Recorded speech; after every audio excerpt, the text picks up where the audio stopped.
அனைவருக்கும் வணக்கம். இன்றைக்கி நம்ம ஸ்டார்பை கிருஷ்ணா சேனலில் என்ன பார்க்க போகிறோம்னா பூசணிக்காய் ரெசிபி எப்படி செய்யுதுன்னு தான் பார்க்க போகிறோம். இது ரொம்ப உடம்புக்கு ஹெல்த்தி, சிம்பிள் இன்க்ரீடியன்ஸ்லேயே டேஸ்டியாக ஹெல்த்தியாக தக்காளி வெங்காயம்லாம் இல்லாமல் எப்படி செய்யுதுன்ட்டு பார்க்கலாம். இந்த டிஷ் வந்து சப்பாத்தி, பூரி, இட்லி, தோசை அண்ட் ரைஸ் எல்லாத்துக்குமே செம்மையாக இருக்கும்.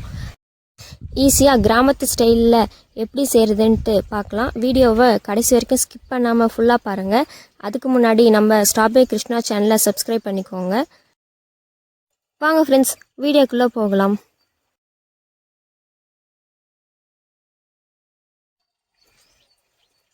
அது ஃபஸ்ட்டு ஒரு சட்டியில் எண்ணெய் ஊற்றிக்கோங்க, கொஞ்சம் கடுகு போட்டுக்கோங்க.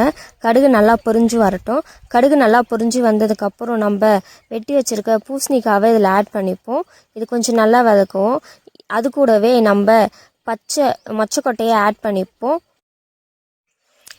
அது சேர்த்து நல்லா வதக்கும். அது கூடவே இதுக்கு தேவையான உப்பு ஆட் பண்ணிப்போம்.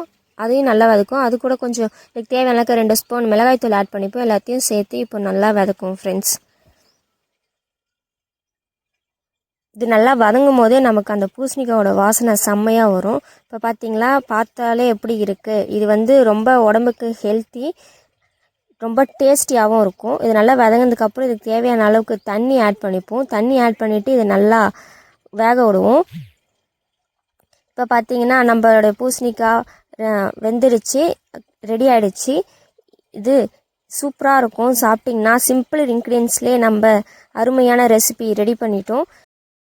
இந்த வீடியோ உங்களுக்கு பிடிச்சிருந்துச்சுன்னா லைக் பண்ணுங்கள், உங்கள் ஃபேமிலி அண்ட் ஃப்ரெண்ட்ஸ்க்கு ஷேர் பண்ணுங்கள். மறக்காமல் ஸ்டார்பை கிருஷ்ணா சேனலை சப்ஸ்கிரைப் பண்ணிக்கோங்க. தேங்க்ஸ் ஃபார் வாட்சிங்.